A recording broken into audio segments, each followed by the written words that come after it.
Yo mga higala, good morning, kape. So dito tayo sa ating tindahan ng ating feeds. Yan yung mga sisiw natin.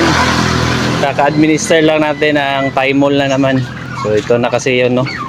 So pili na lang talaga tayo, mag-administer tayo ng Thymol na grabe ka effort or mag-vaccine na lang talaga. Kasi may bad experience din kasi ako sa vaccine. Sa bagay, hindi naman yun foul pox. Pero it's right time na siguro na mag-ano na talaga, mag-vaccine. Ayan sila. Buti na, naka-recover pa to eh. Doon kayo. So ito yung lechona natin ng pabo tsaka manok. So gala muna kayo. Ayan.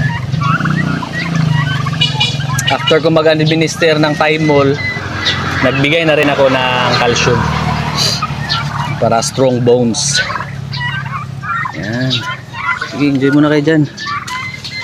Sarap nila tingnan habang nagkakape.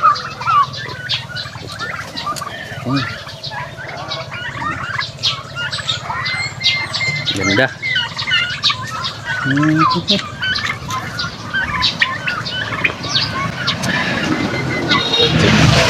Na. Ayan na, hinago na nila yung mulberry. Right, morning.